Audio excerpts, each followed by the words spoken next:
music team.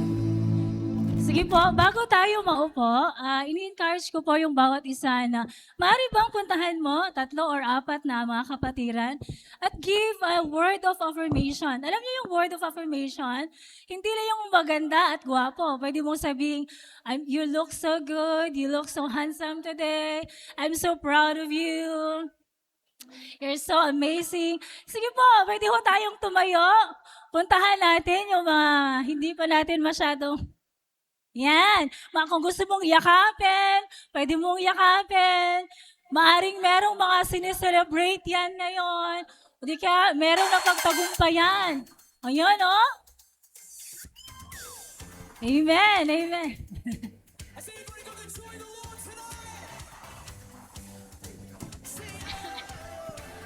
Diba, hindi lang sapat yung gwapo at maganda. Sabihin mo, I'm so proud of you. You're doing well. You're so amazing. You look so sexy. Huh? Marvelous. Thank you.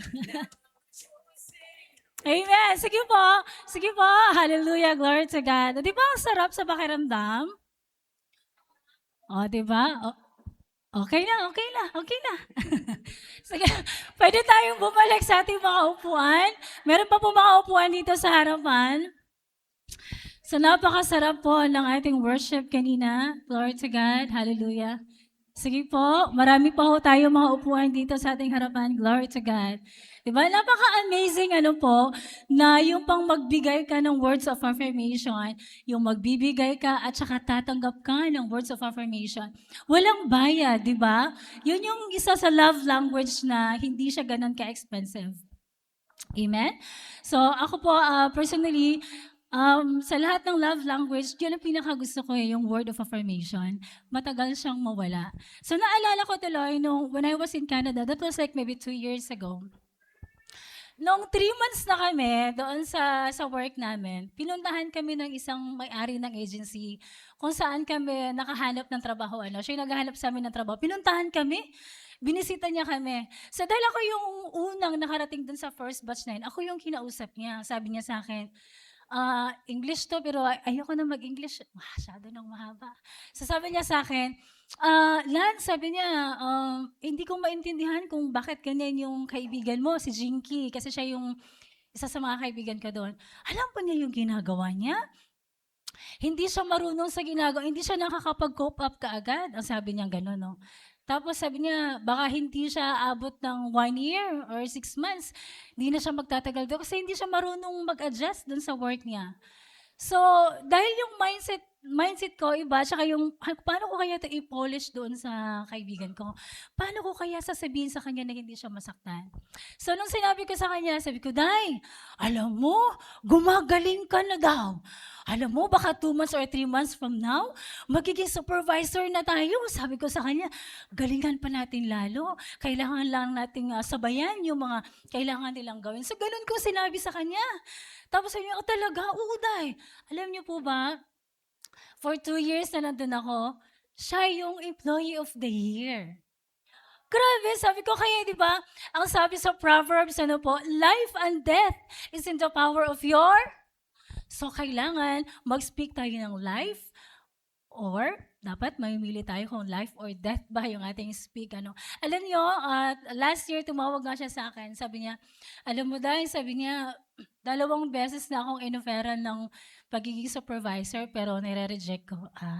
Garaa. Sabi ko, bakit naman? Sabi ko sa kanya, kasi I learned na meron akong gustong work na pupuntahan. At alam niyo po, kaka 1 month lang niya dun sa work talaga na gustong-gusto niya. So ganun ba, yung dapat tayo as a Christian, sa lahat na nakakilala sa ating Panginoon, meron tayong ganung word of affirmation, meron tayong ganung mindset. Amen? Amen. Kaya yun, sobrang galak na galak ako sa kanya. Sabi ko, ang sarap naman pala sa pakiramdam na ganun yung effect na nangyari sa kanya. Hindi ko nga alam kung alam niya pero hindi ko pa sinabi sa kanya na yun yung sinabi ng agency namin. So this morning po, samahan niyo po ako ngayon. Yung topic po natin is shifting to a Christ-like mindset.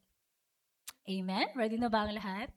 Sige po, samahan niyo ako sa Philippians 2:1-11. Let's open our Bible app. Meron ba kayong physical Bible?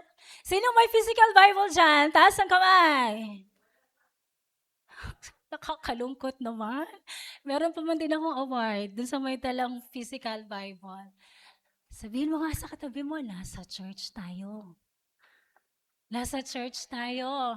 Kapag nasa church, anong meron? Cellphone. Ay, Bible pala. Anong meron? Bible.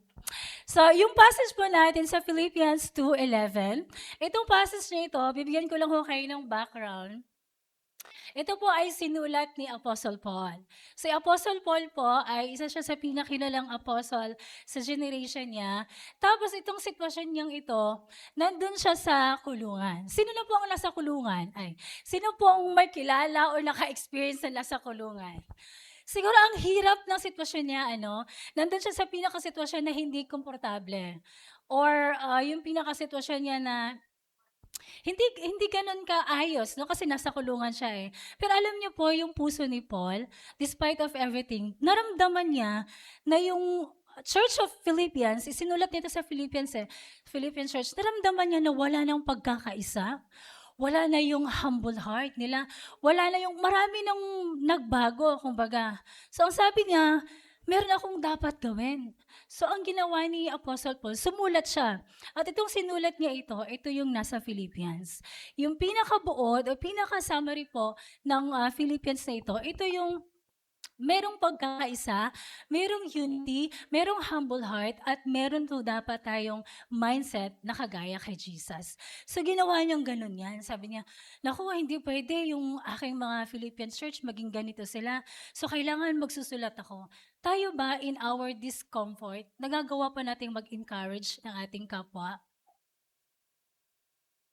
Ilan lang nakakarinig ko na, yung bang lugmok ka na, ikaw din sa sitwasyon mo, parang wala nang pag-asa, ikaw ba personally nakakagawa ka pang mag-encourage dun sa kapwa mo? Marahil karamihan sa atin hindi, Kasi, study shows, lahat naman talaga tayo, meron tayong, we are selfish human being. Alam niyo po yun? Yung lagi ikaw na lang, yung ikaw at ikaw na lang lagi yung iniisip mo. Or yung bang meron kang mindset na, ay, hindi, siya nga, marami na nga akong problema. Pati ba naman yung problema niya, poproblemahin ko rin ba? Marahil may mga ganun tayong mindset. Pero iba si Apostle Paul. Yung ginagawa niya, instead, doon na sa sitwasyon niya, yung sitwasyon na nasa presuhan siya, gumawa siya ng letter. Sabi niya, I need to encourage the Philippian church. Yung sitwasyon nila ngayon, hindi maganda. Amen po ba? So bakit kailangan magkaroon ng pagbabago yung ating pag-iisip? Bakit kailangan yung mindset natin ang nakaangkla dito sa salita ng ating Panginoon? Alam ko, marami sa atin, study shows, every day, meron din tayong 7,000 thoughts na iniisip. Alam niyo yon, maari nag-iisip ka ngayon, ano na kayang uulamin ko mamaya? Di ba? At this very moment, malamang yan yung iniisip mo. Yung labada ko kaya, kamusta na kaya ngayon doon? O di kaya nag-iisip ka ngayon ng problema. Naku, paano na kayo? Yung overthinking ba? Lahat na lang iniisip mo. Minsan may mga iniisip tayo na wala din kakwenta-kwenta. Ako minsan inisip ko, yung lason kaya pag expired, makakalason pa rin yun? Ay, paano kaya yun, no? Yung mga weird na mga questions ba? Minsan talagang, bakit kaya yung yung ganito. Ba't kayo yung scent, alam niyo yung pabango? Ano kayang doon? Silent S ba yun or silent C? Yung mga ganun, mga weird na mga tanong. Na-experience niyo ba yun? O baka ako lang? Ay, parang ako lang? Ano ba yan? Ang sad life naman ninyo. Ako lang nakaka-experience ng mga, sobrang weird. Minsan nga naisip ko, bakit kaya pumuputi yung buhok, no? Hindi ka naman naglalagay ng pangkulay. Meron bang pangkulay ng pamputi? Wala, di ba? Di ba, pag pupunta ka sa grocery, walang pangkulay na pamputi eh. Meron doon, iba-ibang kulay. Sabi ko, lahat na lang iniisip mo. Lahat na lang iniisip ng mga weird na mga pag-iisip. So this morning, i-remind tayo doon sa pag-iisip na pagiging kagaya kay Kristo. Amen po ba? So ito yung tanong, how do we truly live a life with a Christ-like mindset? So, paano tayo ngayon mamumuhay? Lahat ba na nandito, tinanggap na natin si Lord na personal Savior natin sa ating buhay? Lahat ay sumigaw ng Amen! Ayun pala, lahat? Yes, hallelujah. So, tingin po natin, how do we truly live a life with a Christ-like mindset? Paano ngayon yung mindset mo ngayon? Paano yung pamumuhay mo ngayon? Is your life today driven by a self or shaped by Christ? O yung thinking ba natin, yung mindset ba natin, nakaangkla ba sa salita ng Panginoon o nakaangkla sa culture ng ating mundo? Sa palagay nyo, palagay natin, yes or no? Yes or yes? Yes na lang.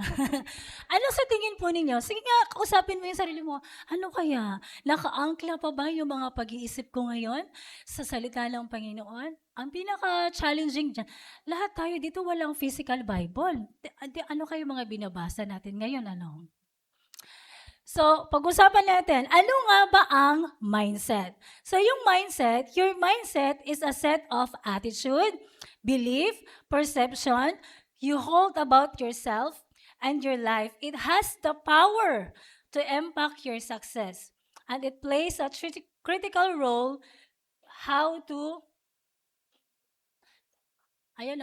feel and choices you make. Kaya naman pala, in the Proverbs 4:23, the Bible reminded us, be careful.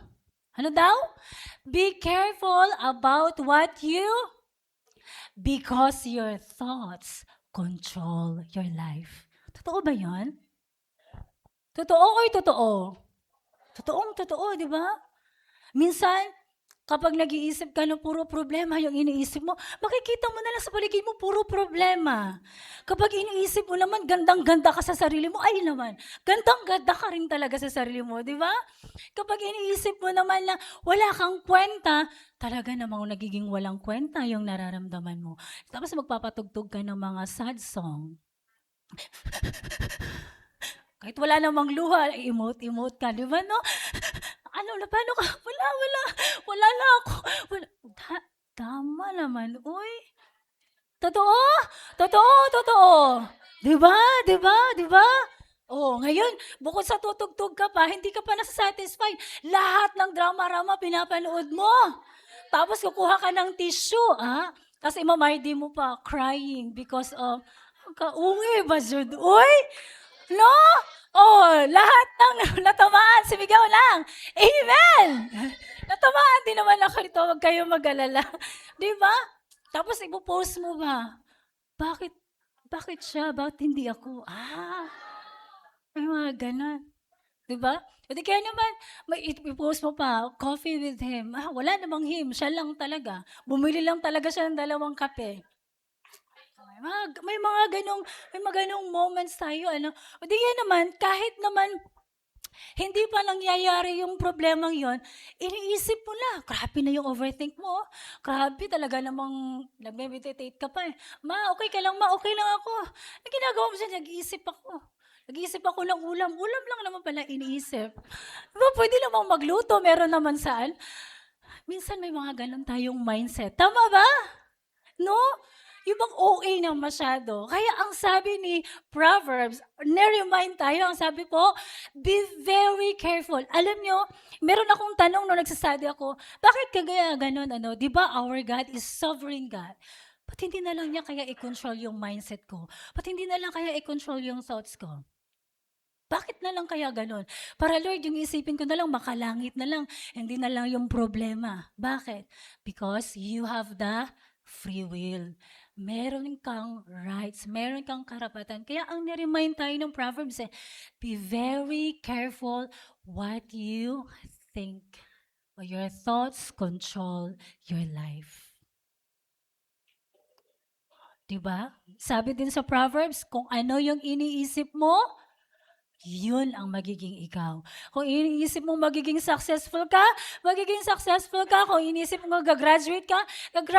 Kung iniisip mo magkaroon ka ng asawa, magkakaroon ka ng asawa. Amen? Sa mga single. Amen. Ayun, no? Amen? Because what you think will be magnified. Kung ano yung lagi mong iniisip, it will magnify. 'Di ba? Naalala ko tuloy nung pumunta ako ng Canada, sabi ko, kapag makakita ako ng flag ng Canada, talagang pang Canada ako. Alam niyo, everyday may nakikita ko, flag ng Canada yun na. Wala naman yun dati, pero nagkaroon na lagi. Bakit? Doon ka nakafocus eh. Doon yung tutok mo, di ba? What do you think will magnify? Kung saan yung lagi mong iniisip, kung sino yung iniisip mo, siya na lang lagi ini-aim mo. Ano kayong gusto niya, no? Ano kayong favorite niya? Ay, hindi pala yun. Yun ba yun? Ano kayong favorite flower niya? Ano kayong pagkain na favorite niya? Laging siya na lang iniisip mo. Amen sa mga in love? Ay, wala na. Humina. So, the question again is how to live a life with a Christ-like mindset. So, dito sa passage na ito, niremind tayo that number 1, by responding to the call of unity. Unity means agreeing wholeheartedly, loving one another, working together with one mind. Yun daw po ang unity. Alam nyo, years ago, meron kaming team building every year. Alam mo yung pinaka-theme ng team building namin? Ang ganda, hindi ko siya makakalimutan. Theme hindi maitim. Ang sabi po nung theme namin yung abe-abe, hindi ko alam kung nandyan. Abe-abe, matibe, salbag-salbag, matibag. Sa Tagalog, sa Bisaya pala yan. Ay, hindi. Sa Bisaya, abe-abe, uban-uban, ano ba, tama ba yun? Sama-sama magiging matibay. Kapag salbag-salbag naman magiging matibag. Ibig sabihin, kapag magdili-dili ka mo, ikaw lang ba, mag-solo-solo ka lang, hindi progreso yung mararating mo. Hindi ganun kabilis, di ba? Sasabihin mo sa katabi mo, abi-abi, abi-abi, huwag kang humiwalay. Abi-abi hindi kape-kape. Pwede rin yun. Kape-kape, abi-abi. So, gusto niyo bang makita kung ano yung unity looks like? Meron akong gwapong assistant dito. Ang gwapo, no? Abi-abi. Palakpakan natin, sabi ko, Nak, ikaw yung kinuha kong assistant kasi alam ko magpapastor ka. Amen? Amen! Amen. So, kapag ang unity mindset po, ito siya. Kapag mag-isa lang, sige, ang bilis masira. Yung bang mabilis kang malumbay, tapos magmamay story ka, I'm lonely today. Tapos meron ka pang, wanna talk? Gusto mo lang palang may kausap. Di ba pag nagsasolo-solo ka, yun yung mga, yun yung mga story, hindi yung story, yung mga notes. I'm alone. I'm sad and lonely. Kompleto, sad na and lonely. Pero, kung meron kang mindset of unity, sige nga, tanggalin mo yung plastic, baka sabihin nila fake. Kahit bali-baliin ka, kahit unos yung dumarating, kahit ano pang gagawin sa'yo, lahat na lang strength mo, hindi ka kaagad mababali. Amen? Amen. So, palapakan natin. Ang gwapo ng assistant ko, ano? So, ganun po ang ibig sabihin ng abi-abi. Salbag-salbag, matibag. Kaya sabihin mo sa katabi mo, huwag kang mag-solo-solo. Sama mo ako. Amen? Alam niyo po, in isolation, kapag meron tayong ganong spirit, yung mindset natin, mahilig lang tayong mag-isa, ayaw mo, hindi ka nakikisama. Diba ang unity is pakikisama, hindi ka pakikisama, hindi yung mag-isa ka lang. Ang lungkot ng buhay mo pag mag-isa lang, di ba? At alam nyo, hindi lang naman yan sa church yung pakikiisa, pati yung sa family mo. Kung meron kayong family reunion, sama ka, sabay na. Hindi yung ikaw pa yung isang dito lang ako, ayaw kong sumama. Mga ganong emotion pa tayo. Alam nyo po, in unity, there is progress, there is peace, and there is power. Amen! Kapag magkakasama pala, merong mangyayari, may progress.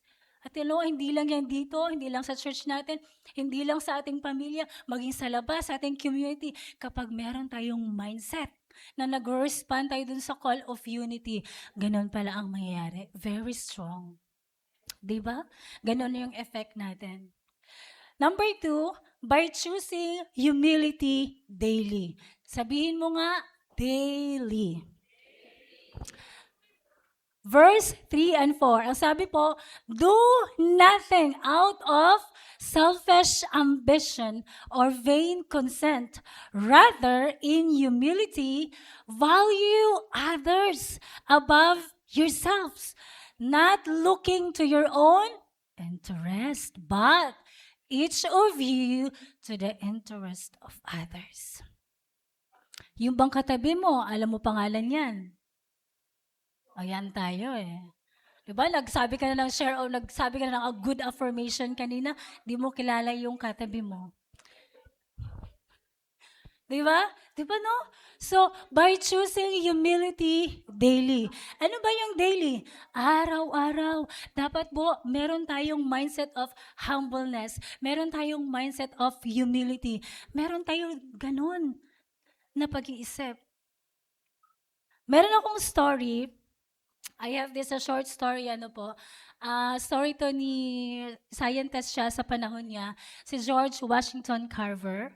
Siya ay pinakilalang scientist, Basahin ko lang ha. Ang kwento nito ay pinamagatan pong The Wood File. The Wood File. Isang araw, may isang mayamang babae.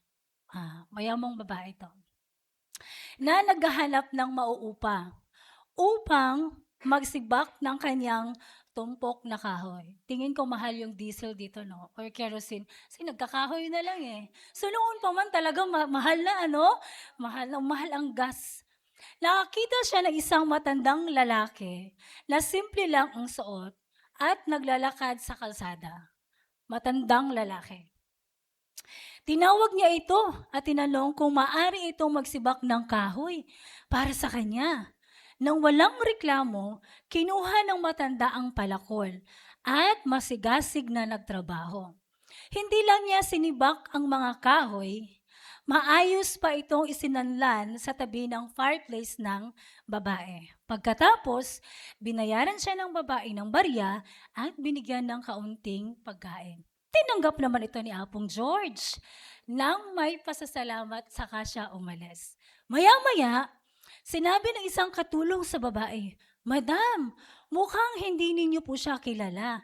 Siya po si Dr. George Washington Carver, ang sikat na professor sa Tuskegee Institute. Dahil sa hiya, nagmamadaling pumunta ang babae sa institute para humingi ng paumanhin sa pagpapatrabaho sa isang tanyag na sayantipiko. Ngumiti lang si Dr. Carver at sinabing, There is no need to apologize, madam. I'm delighted to do favors for my friends. I learned long time ago that the higher you rise, the more you should bow. Ay, mapapasana all na lang tayo. Isipin mo, sikat na sikat. Scientist siya, isang doctor. Grabe, nagawa niya yun. Yun po ang mindset of humility. So, meron po akong kliyente years ago, siguro mga 10 years na or 15 years ago. Most of you here kilala siya, si Kim. Ewan ko kung naalala pa ninyo. Ang ganda niya. Sobrang artista yung dating. Makinis, maputi, ang sexy. Pag nakita mo talaga siya, maganda. Yun talagang definition of ganda. Ganon, So one day, pumunta kami sa Diamond Subdivision. Pero bago kami pumunta doon, naghahanap kami ng property. Nakabili na siya sa akin ng property that time. Siguro mga nasa more or less yung nabili niya. Tagal na kasi yun eh. Mga 10 million na yata yung property na bilhin. She was just so young that time. Ako din naman. Pareho lang kasi halos kami ng edad. Nasa lang siya eh. Siguro mga 22 or 23. So pumunta kami ngayon sa Diamond. Naghanap kami doon. May nakita siyang fishball. Alam niyo yung fishball dati, wala pa yung baso-baso. Yung fishbowl talaga na tusok-tusok lang kabod, tapos sasaw-saw tusok. Alam niyo, ginawa niya, sabi niya, girl, baba ka, anong gagawin? May nakita na ba tayong property, ma'am? Wala, mag-fishbowl tayo. Sabi ko, ha? Ikaw talaga? Oo. Alam niyo, bumaba talaga siya, bumaba kami, sinamahan ko, nahiya naman ako, no? Tusok-tusok siya dun, asarap ng kain niya. Yung ayos niya talaga, sabi ko, galing no, sabi ko, ganun na, kadami niyang pera, gano'n yung ganda niya, yung humility niya, yung humbleness niya, nandun pa rin. At kailanman hindi ko makakalimutan yung incident na yun. Enjoy na enjoy siya. Ang sarap na sarap ng pagkain. So, grabe, ang sarap ng visual. Nasa-satisfy ako pag yan ang merienda ko. Sabi ko, nakaka-amaze, ano? Parang si Dr. George, ano po, yung humility niya, yung humbleness niya, nandun. At alam niyo po ba, kasi meron siyang ganong mindset, meron siyang humility mindset, humbleness mindset, despite of everything, kahit sikat na siya, kahit magaling siya. Alam niyo po, yung kaibigan kong yan, si Kim, meron siyang sikat ngayon na business. Pwede niyo pong i-search yung Kim Kitchen. Isa sa pinakasikat ngayon about health, yung business niya ngayon. Kaya siguro sobrang layo ng kanyang narating, ano, kasi meron siyang humility mindset. Amen? Kasi niniwala ako, humility attracts opportunity. And it opened the doors of opportunity. Amen? So, dapat meron tayong ganong mindset. Humility. Amen? Sabihin mo sa katabi mo, humility. Sa Tagalog, ano yan? Pagkukumbaba. Pagpapakumbaba. Amen. Amen? So, number 3, by developing the mind of Christ. Verse 5, in your relationship with one another, have the same mindset of Christ Jesus. Ulitin ko po ha. In verse 5, in your relationship with one another. Sa nanay mo, sa tatay mo, sa kaibigan mo, sa mga kaklase mo, katrabaho mo, ka-churchmate mo. Sabi po, have the same mindset of Christ. Ano ba yung mindset ng ating Panginoon? Yun po lahat. Yung unity, humility, humbleness, kindness, yun pala dapat. We have to develop our mindset. So, paano natin i-develop yung mindset of Christ-like? Paano natin? So, I will be giving 5 practical ways to develop Christ-like mindset. Number 1, be intentional. Alam mo yung intentional, yung meron kang appointed time. Yung talagang ito yung time na magde-devotional ako. Ito yung time na kakausapin ko si Lord. Para bang kapag makipag-date tayo, ano po, merong time. Subukan mo makipag-date na walang time. Walang mangyayari, di ba? Wala, hindi kayo magkikita eh. So dapat be intentional. And number 2, study the life of Jesus by reading His Word. Alam niyo ang kagandahan ngayon? Hindi na natin kailangan pumunta ng Israel. May gera ngayon. Hindi natin kailangan pumunta doon para mag-study. All we have to do is to open our Bible and study His life.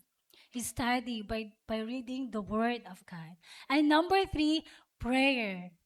Actually, pwede natin pagsama yan, prayer and fasting. Kailangan nakikipag-usap ka sa Lord. Alam niyo ko, naniniwala ko, kung sino yung madalas mong kausap, kung sino yung madalas mong kasama, magiging ikaw yun, di ba? Naging part, kung ano yung mga hilig nila, nagiging hilig mo na din. Kaya number 4, ang sabi po dyan, surround yourself with a godly community. Again, surround yourself with godly community. Bakit? Kasi kung ano yung naa-adapt mo eh. Kung sino yung madalas mong kasama, kung sino yung madalas mong kausap, kung sino yung madalas mong napupuntahan, ano, meron kang nakukuhang expression dyan eh. 'Di ba? Dahil madalas namin kasama si Pastor Roger. Pag sinasabing tara na, talagang tagline niya yon, tara na. Alam namin na siya kaagad yun eh. 'Di ba? Kasi siya, madalas kayo nag-uusap eh, madalas kayo nagkukwentuhan. Kapag nasanay ka na nagsusurround ka dun sa mga kasamahan mo, na mahilig magkape, dati hindi ka nagkakape, magkakape ka na rin. 'Di ba? Kapag nandun ka naman sa surroundings na mahilig pinag-usapan yung ibang tao, magiging, kayo nagsabi, hindi ako.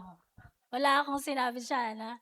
Wala akong sinabi. Kapag naman, yung kasama mo, madalas yung pinag-uusapan, yung mga Korean novela, di ba nakakausap mo, ansyan sa'yo. Pansya na. Magiging ganun na rin, di ba? Kasi, yun yung lagi mong kausap. Di ba? Yun yung lagi mong kasama.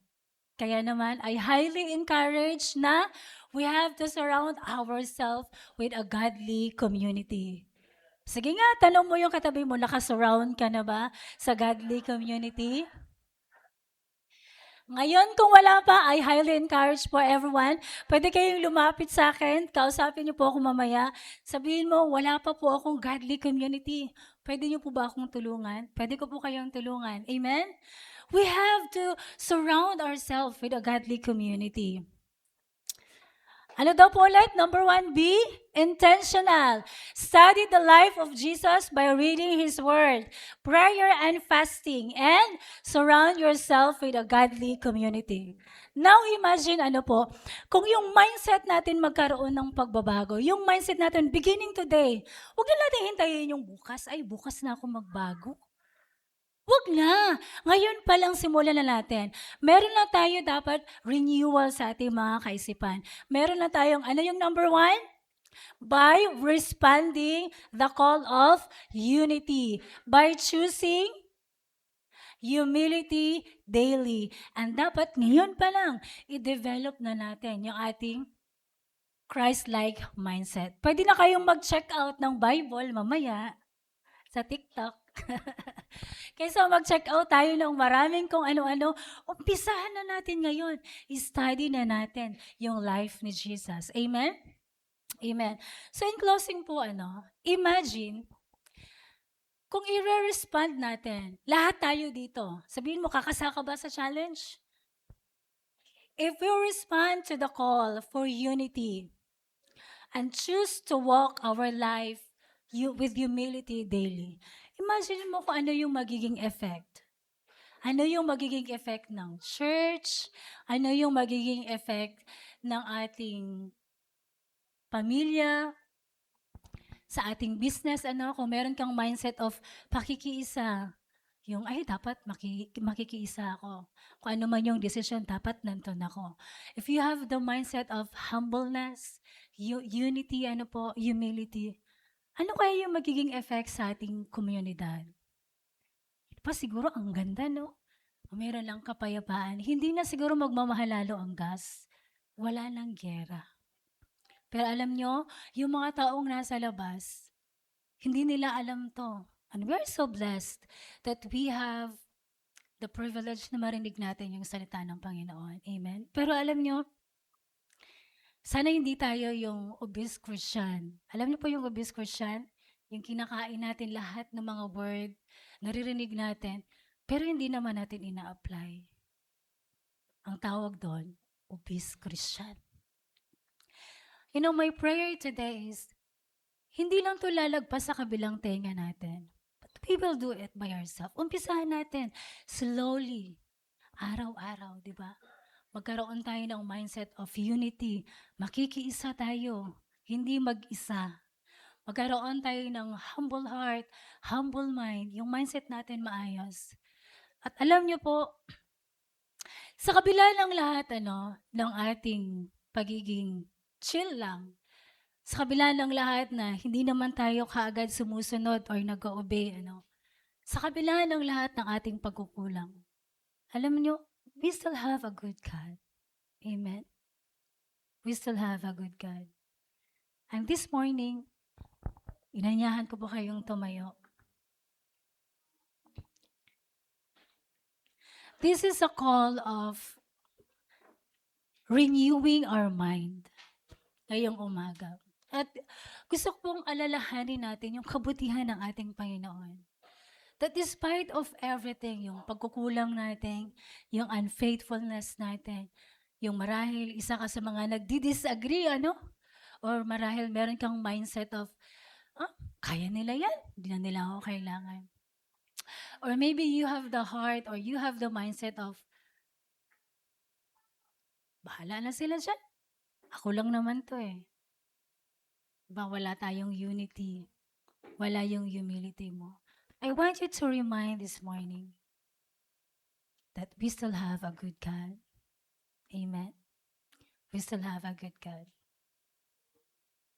Ngayon, bibigyan ko po kayo ng mga ilang minuto to talk to your God, to ask forgiveness. Ano man yung mga iniisip natin na hindi maganda.